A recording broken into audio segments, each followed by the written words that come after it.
So good afternoon, everybody. I'm Steve Rosansky, President and CEO of the Newport Beach Chamber of Commerce, and we want to welcome you to our May edition of Inspire Women in Business, and a few guys too. We have a great program here for you today. We have two chairs of this committee, and I'm going to introduce them just quickly, and they'll introduce Dr. Curry. And get the ball rolling. I just wanted to say that we've had all things considered, the chamber is doing very well. We've got a lot of great programming coming up, whether it's our Wake Up Newport meetings or our Government Affairs Committee meeting. If you're a member of the chamber, you're going to get an invitation to our very first in-person mixer in June at Red O. We've already got that scheduled. So, and if you're not a member, sign up now so you can come.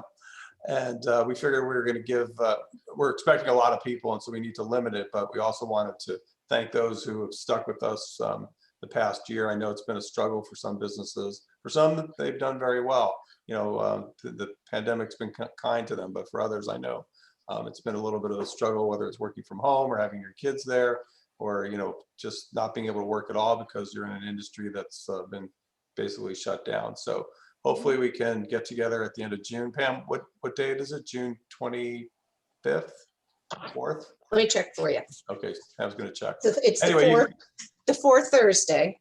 Fourth Thursday. And all of our mixers are on the fourth Thursday of the month, and you're welcome to join us for those. And June 24th.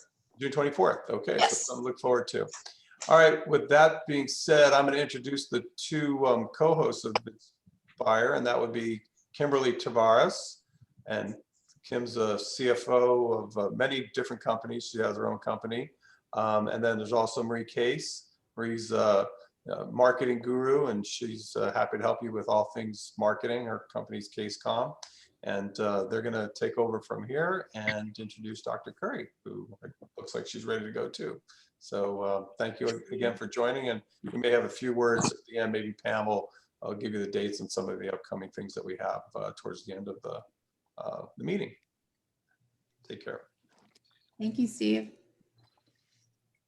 Good morning, everyone. As Steve mentioned, I'm Kim Tavares. Myself and Marie Case launched Inspire. It'll be 4 years in October, trying to tap into women-owned businesses, women in business in the city of Newport Beach. I'm happy to see some men in the room. That's always nice. Prior to COVID, we would meet once every other month. We'd have speaker panel. We would do workshops. We've done happy hours. We've been able to draw in some incredible speakers who have inspired us with their stories, talked about their rise to fame, their trials and tribulations. So it's been really great. I'm hoping this is the last Zoom. I got a head nod from Pam so that we can finally meet face to face, because I think we're all craving that so much and everybody is ready to meet and mingle. I am so happy to introduce Dr. Curry. Dr. Curry and I did some work together a couple years ago. I've been so intrigued by her expertise and have followed her in her career. And I'm going to read her impressive bio right now, and then I'm going to let her dive right in. Dr. Shannon Curry is an award-winning clinical psychologist and a national expert in psychological and interpersonal issues. She has been interviewed for major media outlets, including The Today Show and New York Magazine, opining on topics from trauma, violence, and abuse to intimate relationships, parenting, career change, and motivation. The founder and director of Curry Psychology Group, a leading multi-specialty counseling center in Orange County, California. Dr. Curry also serves on the advisory board for the Center for Unconventional Security Affairs at UCI Irvine. After earning her doctorate at Pepperdine University, Dr. Curry received awards from the American Psychological Association and Psychology Beyond Borders for her research on culturally responsive trauma interventions in Peru. In addition to her acclaimed research, she regularly serves as an expert witness and as a certified forensic examiner. In her clinical practice, Dr. Curry specializes in the Gottman method of couples therapy, a proven means of improving relationships. More generally, her passion is to help individuals, couples, and children navigate relationships, process trauma, and live their best lives through evidence-based care. Her genuine, friendly approach and commitment to results has yielded in lasting transformations from clients across her 15-year career. Yeah. I am going to let you take it from here. And when I spoke and I reached out to Dr. Curry to see what we could talk about, there are so many things she can Let me talk log about. on to this I'm gonna let webinar. her run with it. You're on. Hi, guys. Well, thank you so much, Kim. I got to shorten that bio, but I really appreciate it. And I am so excited to be here today. Kim's right. We had so many things we were discussing that I could talk about. So what I think I'd like to do is I'm going to start with something that I think we can all relate to, which is essentially, where did the day go? Not having enough time. Anybody in business knows that feeling. And let me know can you all still see me even though I'm sharing the slides? Great. Okay. So I think that covers all of us, but even within this, there are so many other interesting tidbits, even in dealing with personality disorders, because that happens to be one of the things that can really create the sense of urgency that sucks up our time. So to begin, why is it so miserable, essentially, to just get through the day and try to get things done? And the bottom line is that we have these really old prehistoric brains, and we do not evolve quickly at all. So when you think of it like this, we still have our wisdom teeth, we still have gallbladders. And 200,000 years ago, when human beings were first kind of arriving on this planet, those things served us. It's been 200,000 years and we still have them, even though we haven't needed them since then. So it gives you an idea of how our brain is still set for a different time as well. And here we've got a little picture of a caveman who they're going to lead a short, brutal life till they're 30 if they're lucky. They're constantly trying to fend off threats. They're needing to remember where a boulder crushed another villager because they need to avoid that area where boulders fall. So they're going to have a brain that really sets them up to remember negative information, hone in on threats, and avoid anything dangerous. And their brain is going to work to really alert their bodies when there are threats so that they pay attention. Now, today, we have our own version of what we respond to, and that could be emails. There is something actually that in the research has been now dubbed email apnea that shows that we actually have a tendency to hold our breath for up to 30 seconds just opening an email. So I want you to notice that just next time you check your email, you may realize you're not even breathing.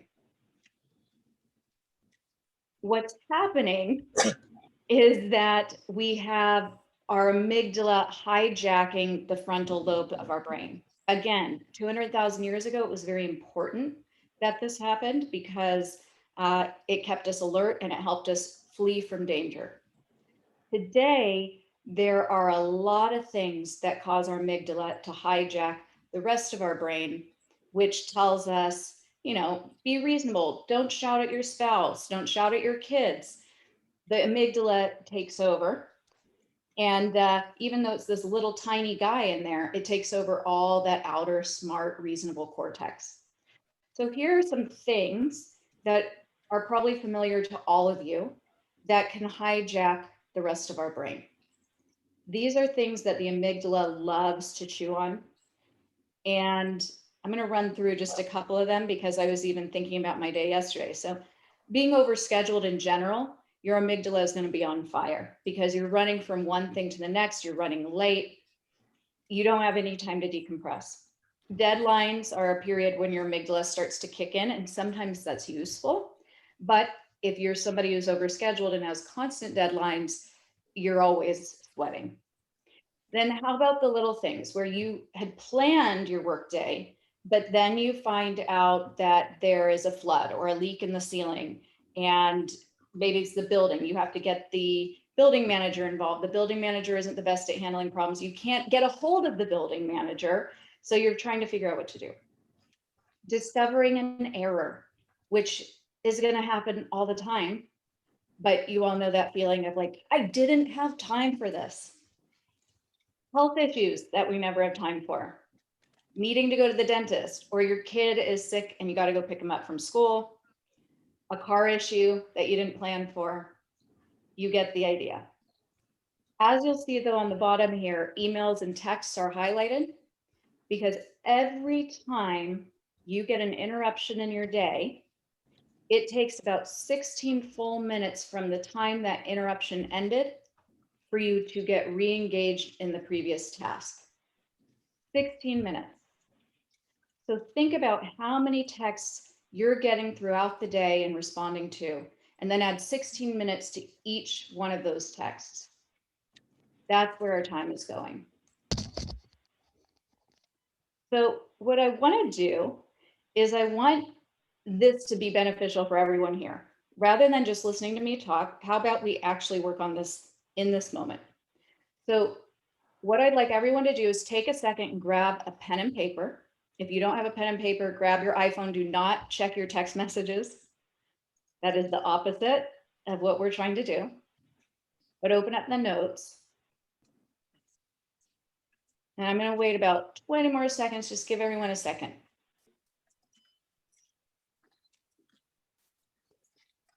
Okay. So what I'd like everyone to do is I want you to write down these different life priorities. These are the types of things that give life meaning. Not everybody needs to prioritize all of them. Some may not be that relevant to you. You may really want wealth, and finances to you means that. Maybe that's something that you didn't have growing up, that always felt like it was withheld from you. And that's something that is deeply important to you. That's fine. I just want us to figure out very honestly what our true priorities are. And then we're going to figure out how our day is actually lining up with that.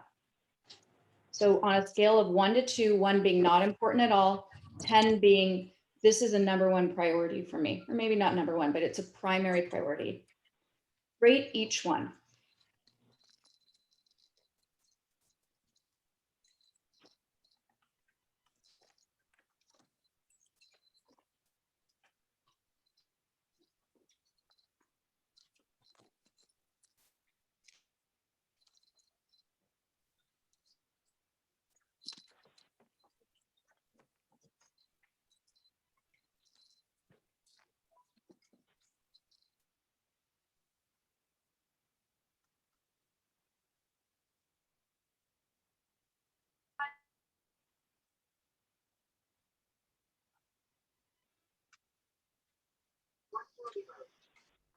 Okay. And now I want you to imagine if you had to take one off, which one would it be?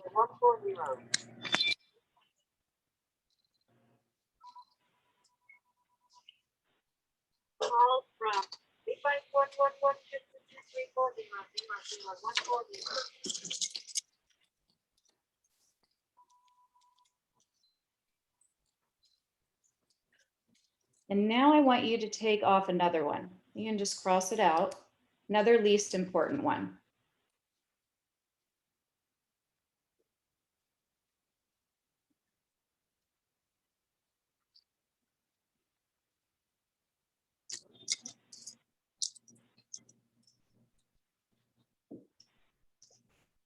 Now remove one more.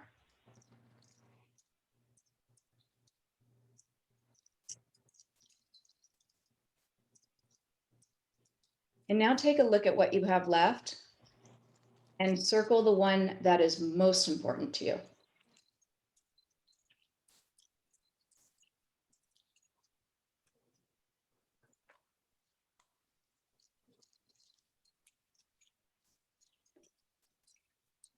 Okay, now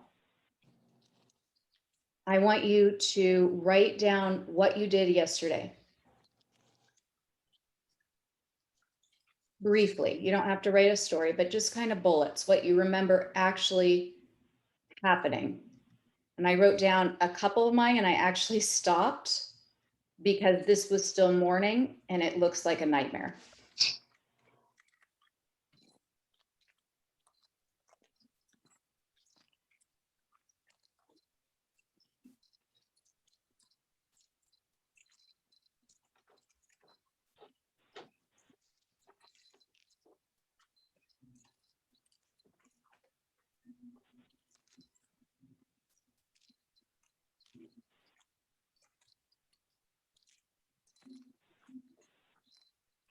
what you may notice is in my list of yesterday, it doesn't say joked with husband. It doesn't say walked the dog myself. It doesn't say that I enjoyed some quiet time with a cup of coffee or read the newspaper. It's pretty much just starting out hot, full panic, dealing with fires. And this was before my first patient appointment that morning. So I'm guessing a lot of us have similar situations.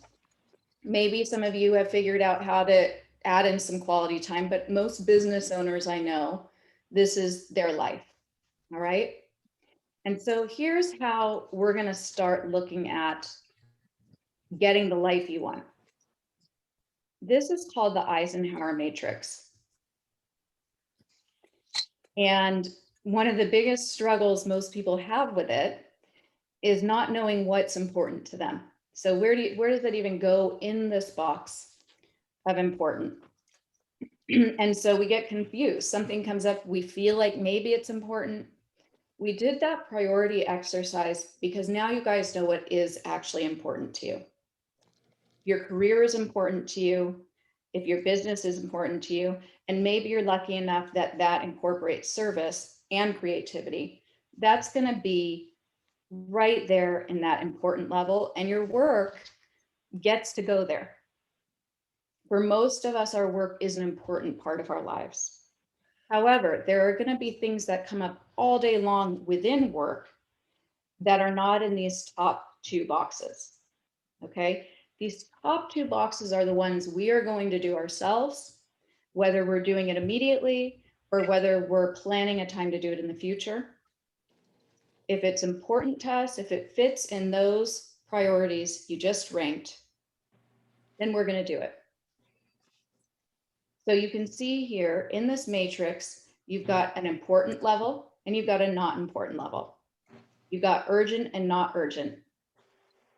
I'm going to deal with the important first. One of the biggest issues that we have is that, and this applies to everybody, it's actually one of the solutions is for ADD, but I think it's helpful, is that we have things we need to do and we don't break it down into its components. So for instance, if I think that I need to reschedule a client, I could put that down, but what if I don't have the client's phone number? What if I need to find their file and it's in the separate suite? There are all these different things that I'm not accounting for. And one of the things I want you to take away from today is that nothing takes 0 minutes. So I want you to think about time like that. Every single thing we do as components. And if we're going to schedule something, let's try to be really realistic about the different components that it involves. So making a dentist appointment, you need to have your schedule out, you need the dentist's phone number, and then you can call them. So you're going to set a time and you're going to make sure all of that's involved. Here's the area that we can improve on, is delegating. So this is things that need to be done, but they have nothing to do with those priorities that you just ranked. Or even if they do have to do with those priorities, somebody other than yourself could do them. So this is stuff also that is about other people's schedules, other people's priorities, things that aren't yours, responding to some emails, scheduling. And then this is the stuff we're going to start getting rid of, which is distractions. This is people coming into your office because you didn't close the door, or you didn't just say ahead of time that you're going to be working on a task really intensively, and so you need some peace and quiet. The other thing we're going to delete here is a little bit more complex. I could spend a whole nother day talking about it, but all of us as business owners are going to be encountering clients who have their own characterological issues. And those clients are going to take up the most time. They're also going to trigger your amygdala because one of the key features is a sense of urgency with them. So if you have that client that's making you feel like you need to make accommodations for them, that you already kind of feel in trouble, you feel like you really want to prove yourself, even though you have lovely other clients who are more than gracious and really wonderful to work with, there's this one that you just feel like you need to bend over backwards for. What you'll notice is very likely the same person, everything will seem urgent with them. And no matter what you do, the boundaries will continue to get pushed and you'll be asked to do more and more and more. We're going to delete that. And know that, I mean, again, I could spend a whole nother session on this, but preventing is the best way to do it. And you can do that by being very transparent about policies from the start, making sure you know what your priorities and your policies are, and then practicing saying no. And so some of the most effective ways we know to say no involve actually just saying, I don't do that, which is a little trick. It's different than saying I can't, because you're removing the questioning. If you say you can't, you're almost inviting, especially a personality like this that I'm referring to, you're almost inviting them to start brainstorming why you could do it.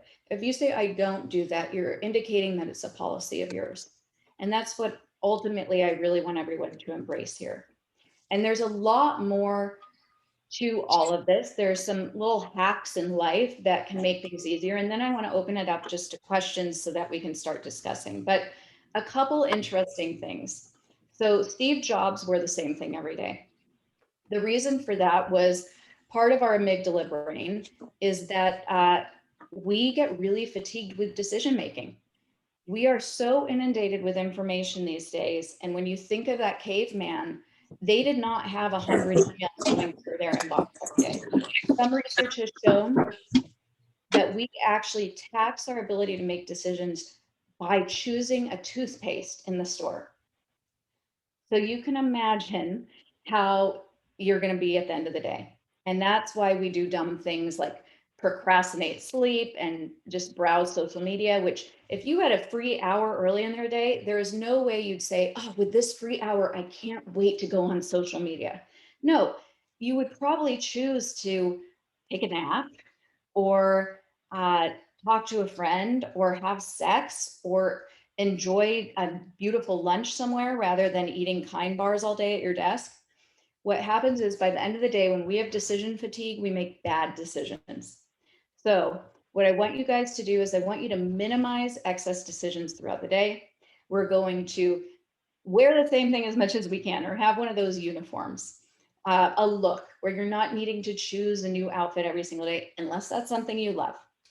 Try to eat the same lunch every day. I know it sounds crazy, but we actually don't eat that many different things. And if we can get it in our heads that we are going to choose the same lunch every day, you will actually feel more relaxed. It will take less cognitive space. Same thing with breakfast, knock that out. Anything you can do to have a routine makes that cognitive load a lot less, makes you able to function more, focus on your tasks, and enjoy the free time that you do have with something truly meaningful to you. And so now what I'd love to do is if you can, we could open it up to questions. People could text me questions on this, or we could just have people ask, whatever you'd like, Kim.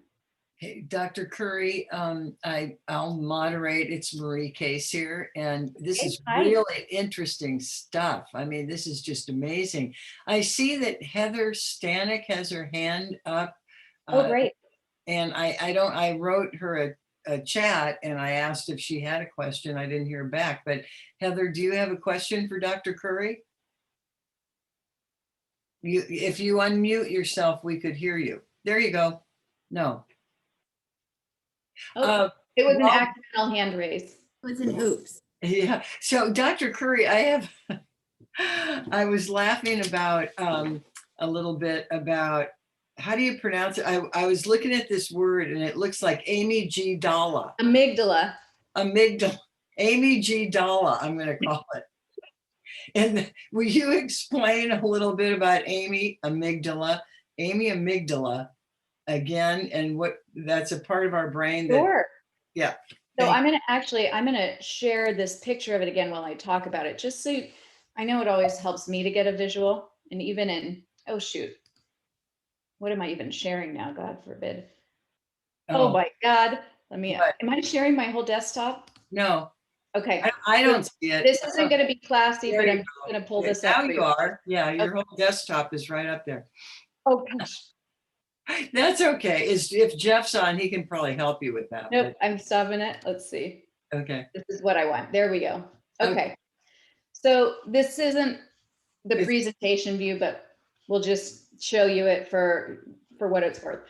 So essentially you have your whole brain, which is not the amygdala. So you've got this big guy, Yeah. and the brain, the cortex, the smart area that makes decision, okay, and thinks about things and is rational. That part in this little image is saying, we talked about this, no stress signals unless there's an actual problem. And there's the little amygdala being like, no. So the amygdala is a region of the brain that is responsible for it connects to our pituitary glands. It releases cortisol. It tells us to release adrenaline. It's sort of the conductor of all stress responses. And unfortunately, it's very old.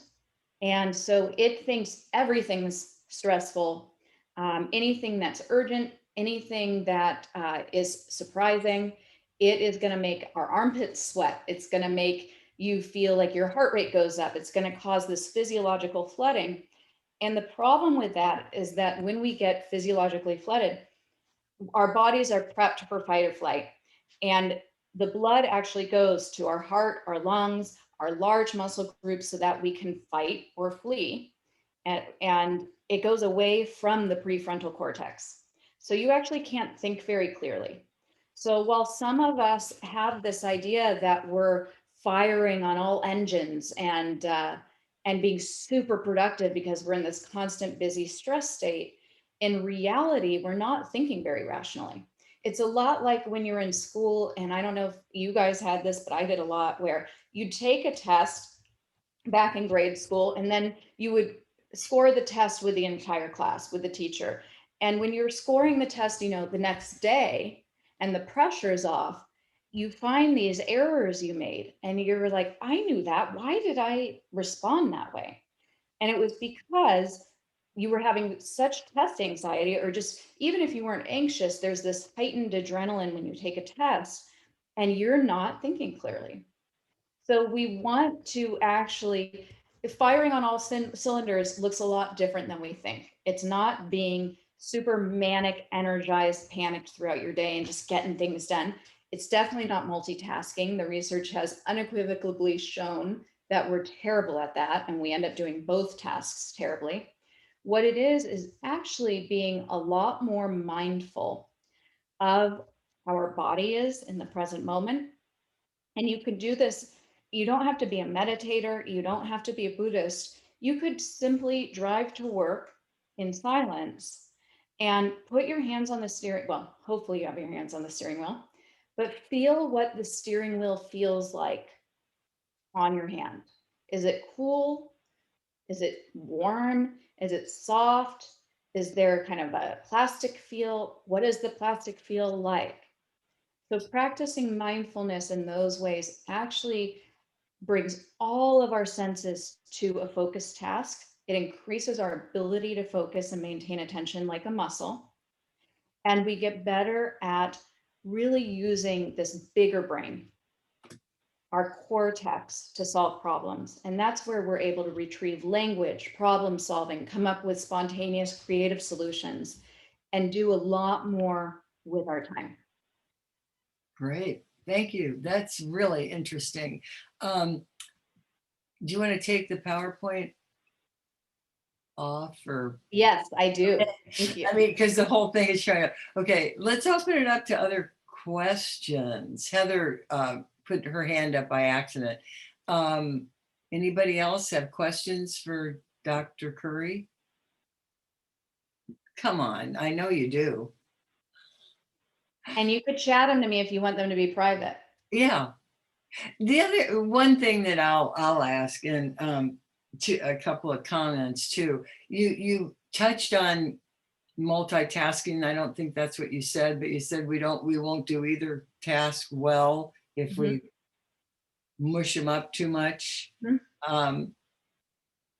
that just goes along with what you're saying, and being more focused.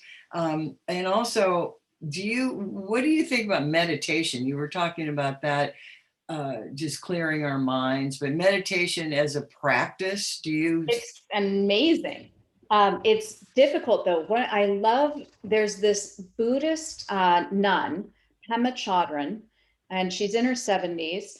She became Buddhist in her 30s, and she does a lot of talks. Some of you have probably heard her speak before, and she has a wonderful sense of humor. And one of the things I love about her is she'll say that she's terrible at meditating. She has this very chatty mind, and yet she's devoted her entire life to it. That the thing that she's terrible at. And she also talks about how boring meditation is. So it's tough. I mean, for me, I wish I can meditate. I've done it at times before. For instance, in my master's program, I had a lot of free time. As people don't know this, but master's programs tend to be easy. The doctoral program and your undergrad that are really the killers. My master's program, I was meditating, I was cooking, I was doing all these sort of enriching activities. But anybody who has gotten past that young phase in life, it's difficult to find that time. Now, I have some friends who are really dedicated to that practice, and I'm inspired by them. I'm not that perfect, and it's just something I would love to even go outside on a good day. So for me, I have yet to squeeze meditating in, and that's why I like to give, practical tips on mindfulness, because you're achieving a lot of the same goal. Mindfulness doesn't always have the same spiritual component depending on the type of meditation you do, but you're achieving you're achieving the same goal, and it does the same thing neurologically. So there are some incredible benefits from meditation with your brain. You're increasing your focus, you're changing neural pathways. So you're actually going to have more positive, calm responses to those amygdala hijack stressors. So you're training yourself. It's like fitness. And mindfulness does the same thing, which I love. Now, if you look at Buddhists who meditate, they're doing some incredible stuff like changing their body temperatures, and that one day that would be phenomenal to do. But for now, hands on the steering wheel and the 30 seconds to get to work, that's what we can settle for. It's enough. Dr. Curry, I think Kim has a question, but Julie Schlescher, do you have a question? Yeah, your hand is up. Julie? No, Okay. but I got a great question after Kim. Go ahead. I just had a comment. It's the mindfulness.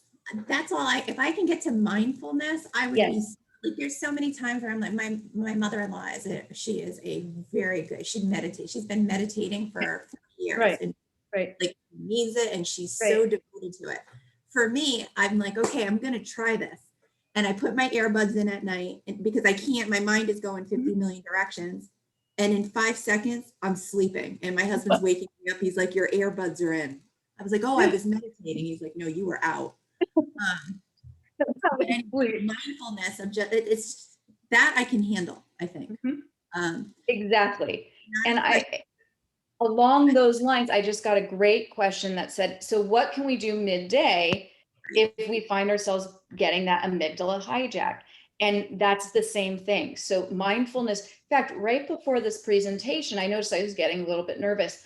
And one of my favorite things to do, because you can do it anywhere, even if you're talking to a client, let's say you have a client provoking you, or let's say an employee just told you she's pregnant and you rely on her so much and you want to cry, but you need to be happy for her. Because I'm thinking maternity leave. It's already downloading. Business owners, I know you guys understand me on this. One thing I love is a grounding technique. It's a mindfulness technique. You're going to put your feet on the ground. It's so simple. And you just feel the floor under your feet. And if it helps you, you can even, I was once on the witness stand and it was a tough case, and there was a real mean, we'll just say he was a mean attorney examining me. And I needed to be professional, but I was ready to blow up that whole case just to tell the judge and this attorney what I thought about them. But instead, and I actually was going to bring my water, drink some water, and I saw my hand shaking and I was like, oh, and I realized deep breathing wasn't going to fly, because what am I going to start like doing like this on the witness stand? So I needed something quick and really to get my head straight so I could respond to the question. Mhm. And I did this. But I remember saying to myself, you're grounded. Roots are going in. I mean, I wasn't saying it, but roots are going into the ground. Roots are going into the ground. And I imagined myself like a tree, and my feet were literally planted on that ground with roots going into the ground. I don't know why, but it worked. And the truth is, sometimes deep breathing can make people feel dizzy. You really have to be careful. You got to hold your breath. Actually, people don't realize that. And then expand until your lungs are fully expelled. And unless you do that, you can start hyperventilating a tiny bit, or even just get the slightest bit dizzy, which can snowball an anxiety attack. So I don't always recommend deep breathing. I love grounding techniques, getting those feet on the floor, feeling the steering wheel. If you're a man and you keep your keys in your pocket, grab the keys. And I mean, that's kind of a sharper sensation. Usually the metal is cool. That's a really great one to quickly ground you. Oh, interesting. So any are questions? I don't think anybody, we do have a private chat here. We do have a question. Yeah, we got some coming in. Yeah. That's great ones. Can you see them, Dr. Curry? You can see them in chat. Go ahead. Yep. So this speaks to all of these, but first things first, I want everybody to, I'm borrowing this from, I believe her name is Stacy Tropo. She's a therapist who wrote a phenomenal book about, she's not here, is she? Okay. Running your practice, and she's out of Costa Mesa. And she wrote, do your schedule like a Swiss cheese schedule. So you need to keep little holes in your schedule each day for the unexpected. Okay, that is going to also help you if you're getting that amygdala rush. It's likely because your time is limited and something just surprised you and you weren't expecting it. So make sure if something surprises you, you're like, oh, thank God I had that extra hour today. So I've started even scheduling a 2-hour lunch break. I can't remember the last time I actually ate lunch, but the bottom line is that whole time gets sucked up by these little mini emergencies. And a lot of them are urgent and important, especially if you're the boss.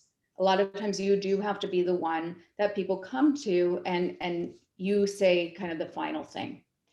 Now, I got a great question about how you handle a situation if somebody comes to you with a sense of urgency about something that you really don't think is urgent. It depends on your position. Okay, so there is a great resource that I want everybody to utilize. It is, if you look at DBT, you'll have to Google it, DBT, the interpersonal effectiveness dime game.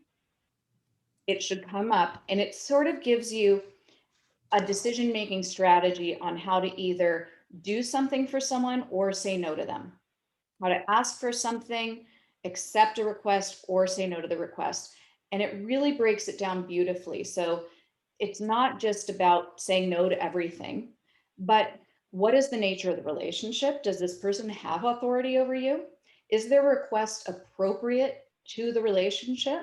For instance, if your boss is asking you to finish this, or get this report done, he knows it wasn't on your schedule, but we really need to get it done, that would probably be an appropriate request, unless it's being asked of you on the day that he knew that you were, had to take your kid to the doctor. Then that would be something where it's an inappropriate request. So it gives you a few different guidelines. Another one that's great is, do I do as much for this person as, or do they do as much for me as they're asking me to do for them? So you're kind of balancing it there. And then you get this result based on how many tallies you have that actually guides your response. So how forcefully you will resist, or how forcefully or how enthusiastically you might accept it. Okay. Now, let's say that somebody comes to you and they have something that really isn't a priority. And this actually has happened to me quite a bit. And one of the phrases that I love the most is, thank you so much for bringing this to my attention. It's not a priority right now. That's it. Good. And the more you practice saying it, the more beautiful the result. Do you see the next question, Dr. Curry? Yes. Once we went on lockdown, one of the, again, a whole nother session, but one of the biggest Yeah. issues people are having is something called Zoom fatigue. And what's happening is that when we normally converse with somebody, first of all, we don't maintain intense gaze, eye-to-eye gaze usually for the entire period. Normally in an interaction, we'll look down, we'll glance up, we'll blink a lot. But when we're on Zoom, a couple things are happening that are making it unusual and actually straining our brains, causing stress that we don't know is occurring, but it does explain why you're exhausted after. So the first thing that's happening is you're usually looking at a face on your full screen and very close up. And I want you to try to imagine, when was the last time you stood this close to somebody face to face to have a conversation for an hour? That would be immensely stressful. That would be a crazy confrontation. That's like prison rules. So it just, I mean, think of how stressful that is, or just abnormal. The second thing is that we have micro expressions when we talk. And this is also fascinating in the way it relates to getting Botox. And I remember a colleague of mine who's a neuropsychologist had just told me this information. She texted it to me as I was coming out of the Botox office once. But there was a study done before Zoom happened on people getting Botox and how it can inhibit our ability to empathize in a social communication. Not all the way, we don't become sociopaths, but we're just slightly less responsive and less on point in our communication with somebody. It's not as quality. The reason for that is that our brains automatically track the left side of a person's face, which is connected to the right side of their brain. It's more emotionally expressive. And dogs do this too, by the way. They're the only animal that does besides humans. They look at, it's called a left gaze bias. It's fascinating. We automatically track the left side of a human's face for subtle, microscopic emotional cues. And we don't even know we're doing it. But then our face actually mimics theirs without us knowing it. The signal, the sensory input comes in through the eye, hits the brain tells our own face to mimic the same emotion, and then that travels in to our body and we feel the emotion that the other person is feeling. We get so much emotional input from our own facial expressions that by mimicking somebody's subtle frown or worried brow, I suddenly feel what they're feeling. And then that is shown in my conversation with them, like, oh my God, I'm so sorry, right? So in Zoom, you can imagine not only, so imagine if you have a bad connection or even just a good connection, but there are little lapses, millisecond lapses that are occurring that wouldn't happen in real life. And a lot of times people's screen resolution isn't great. So our brain is straining the entire time. And not only is it straining, but because it's not getting the information at once, it's causing us to then overcompensate. I mean, we're really, the social genius of what goes on in our brains is really pretty fascinating. We're such social creatures. But for instance, I'm talking so much louder right now than I would if we were all sitting down together. It's something I didn't intend to do, but my brain triggered it because it felt like this was weird, that people weren't right here with me. And so it's making me enunciate, it's making me use my arms more. So you're really performing in a Zoom call, even though you don't realize it. So you can imagine what that's going to do at the end of the day. Here are recommendations. Switch to a phone call if you can. Zoom is great. There's a reason we all love it. Sometimes it is great to just see the other person. But if you're feeling really depleted, if you've got Zoom calls backed up all day, switch to a phone conversation. It's actually less taxing because your brain kind of shuts off that attempt to collect that visual data and you can just listen. What was the other recommendation? Shorten Zoom meetings. So rather than it being an hour, cut it off at 45. Those little differences make a big, those little changes make a big difference. And then most importantly, use that extra 15 minutes to stand up, stretch, breathe, and really decompress your body, because you are going to be in a heightened state after that meeting. Yeah, great. Thank you. God, that's really insightful. More questions for Dr. Curry. We have her for a few more minutes, don't we? Any more questions? Kim, do you want to? Dr. Curry, do you have, so, I noticed this, and I've talked about this before in a lot of our COVID Inspire, and I know COVID is everybody's so sick of hearing about it and talking about it. But firsthand, I deal with about 150 businesses within Orange County. And I feel like now that we're coming out of it, personalities are getting a little bit easier to work with. But I felt like there was a time in business that and maybe I'm hoping you could talk to this, that we were dealing with very difficult, like people that we were used to working with easy didn't seem so easy anymore. Exactly what my accountant said. It was fascinating to me. Yeah, he said longtime clients were suddenly getting a divorce and trying to take each other for all they were worth. It was fascinating. But it also wasn't surprising, but to hear an accountant's perspective, and Kim, to hear you say the exact same thing, it's not like you suddenly just had difficult people come in. These are people you knew who were suddenly just being very difficult. And absolutely, again, we are such social creatures, and COVID really assaulted everything that we need for psychological stability. So it brought ambiguity, and it isolated us from our social supports and social networks. And not only that, but even though we felt like we had developed these alternatives like Zoom meetings, everybody was still grieving, and it's even, I think it's kind of worse when we're doing the Zoom, we're doing this, but it's not filling that void. It falls flat. You still feel hungry after. And it's sort of like if you had somebody drink Gatorade for the rest of their lives instead of water, our psychology is the same. You can't function on Gatorade. Psychologically speaking, we can't function without social relationships. We can't function in isolation, and we also can't function with prolonged ambiguity. Our brains love certainty. We like to know what to expect. We like to know, have congruence between our beliefs and our actions.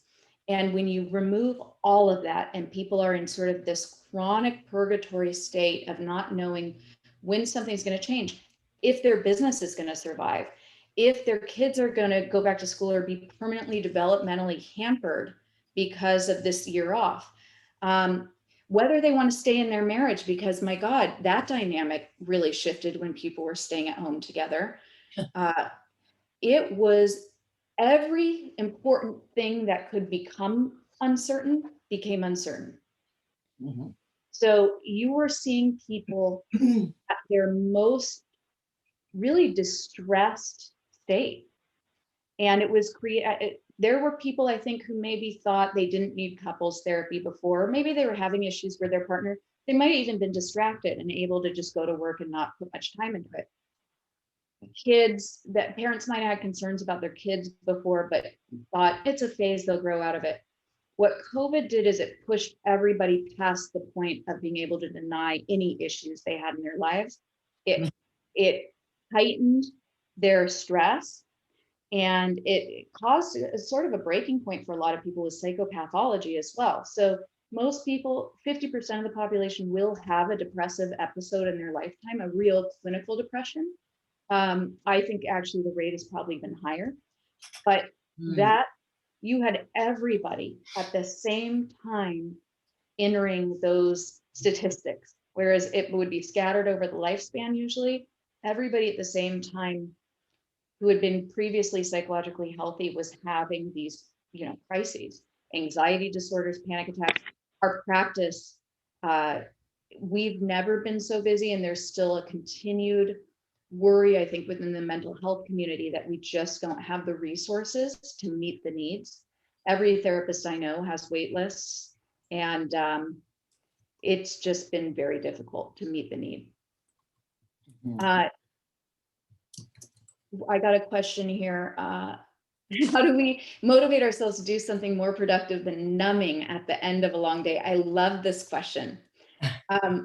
Now, if you're needing to numb at the end of a long day, it's probably because you need to not do anything productive. If you're meaning productive in terms of like healthy, then, you know, when I showed you guys that list of the Eisenhower Matrix, and there were the things to get rid of, it included social media on there too, included, I think, TV, but that doesn't always need to be gotten rid of. A really wise psychologist I know, she's in her 70s, and she said, I need my time to play games on my phone uninterrupted. And she, you know, if she gets to the end of the day and she has free time, she's already decided she enjoys doing that. It's one of those little guilty pleasures. I love reading Us magazine, or I love reading In.Style and then shopping online. But I have to keep that in check. So if I'm stressed, it can get real wonky. But so you can give yourself some permission to have just completely mindless time, but make sure that you know what you're doing. Because where we run into trouble is when, you know, I don't know if you've ever done this, but I drop the phone on my own face sometimes because I'm not ready for the day to be over. I feel like I didn't get to do anything for myself that day, but I'm not admitting that to myself. Instead, I'm pretending I'm trying to go to sleep while procrastinating what I'm telling myself I should do by being on my phone. So let's get rid of the shoulds, because if I just admitted to myself, I don't want to go to sleep yet, I want to have some fun, I can guarantee I would not be doing this on my phone with social media. I would be out watching my favorite show and eating a bowl of cereal or some ice cream. I'd be having fun. So if you want to numb out, go for it, but figure out what you actually enjoy doing when it's your numb out time.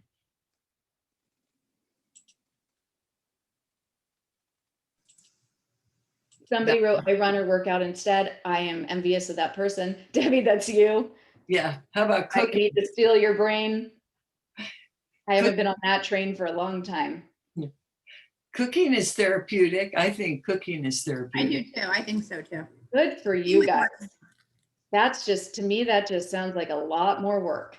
Yeah, it's not something you love. So we have a few more minutes. Anybody have another question for Dr. Curry, or Kim, do you want to wrap it up? Dr. Curry can wrap it up. Kim? I could ask a question. Sorry, I don't Yes. see where to Dory. raise ahead. my hand. So I could look at the camera, I guess. For people that don't find cooking therapeutic and need to eat more healthy, Mhm. and don't have anybody to delegate to other than maybe Right. delivery, what would you recommend? Oh, gosh. I mean, there are a lot of options, especially now. It's one of the reasons I'm glad to live in this area, because we have so many resources. I subscribe actually to a smoothie plan, and that's not necessarily for dinner, but I'll tell you what, if I didn't have my husband, it would be my dinner. But I subscribe to a smoothie plan called Daily Harvest that I love, and they're really healthy, and it's already chopped up, because if I swear to God, if I had to get my own produce and put it in that smoothie and chop stuff, it wouldn't happen. I would be eating scoops of peanut butter on a spoon. But there are so many meal order, other than, you know, obviously it gets expensive if you're going to do a meal delivery service. There are a lot of really healthy, sort of packed weekly meal options now. They come flash frozen. You just heat them up. That would probably be where I would go if I didn't enjoy cooking and I needed healthy, regular meals. Okay, Good. I'll try it. Thank you. Thank you. That was good. That's a good one too. Kim, do you have anything to say in closing? And because I could go it's on 1 and o'clock. ask you a million questions. I think this is like just tapping the surfaces of everything that is so important right now. If we don't have any questions, I want to thank you, Dr. Curry. Thank you. Time. maybe really quickly, which I find fascinating because I myself am a forensic witness in the divorce arena for forensic. That's right. Can you talk about a little bit about your work in the, I'm just intrigued by it all, on the forensic side and what you do. So a forensic psychologist is somebody who either does evaluations. So you can do evaluations on a defendant or the prosecution side, and then present your data to the court as a totally objective third party. A lot of times I'm hired as an expert to do that. Other times I'm hired not to necessarily evaluate, but just to provide sort of an opinion, like sort of almost a presentation about like, well, it would be a lot less loose, but I would say this is how the brain works on this. So maybe there was a question of if somebody had been abused, what could that look like? And I would talk about trauma symptoms, et cetera, without opining necessarily on that person. I would be sort of educating the jury. I get to do some really fun cases. Sometimes I get to do cases you've seen in the media and on the news, which is super fun. Some people hate that. I think I'm probably a little bit more of an attention monger. And so I love court. And it's just exciting and it's really challenging. Any specific questions? I just had a really scary case, an arson case with somebody who was very troubled and very dangerous. I get to learn a lot about different laws and policies in the state of California that are affecting essentially our safety. I won't go too much into that because that's a little bit of a rabbit hole, but there's one in particular right now that's actually bringing in kind of a new wave of cases that we wouldn't normally be seeing in the community. Some interesting stuff. Somebody wrote, I think it was Pam, do you do a lot of work with vets as well? I do. So my specialty training during my doctoral program and in my residency was in trauma. And I was living in Hawaii at the time. I did an internship at Tripler Army Medical Center, and they have a lot of military on Oahu. So I really got sort of my footing with working with the military and the Wounded Warriors programs. And so that's just something I love. I remember sitting with a service member once who was recounting a traumatic experience, and I felt like everything in me had come alive and was fully alert and just on point. And I knew that was the best work for me. And so we only take one insurance in California, and that is TRICARE military insurance. We see a lot of service members and their families and just love them. Awesome. Philip, did you have a question? No? No, I was just applauding her. Okay, awesome. Her work with the vets. Thank you. Thanks. Awesome. I think we could, if nobody has any other questions, I'm gonna close with having Pam come on. Maybe she can talk about some of our events. Dr. Curry, thank you so much. Thanks so much, you guys.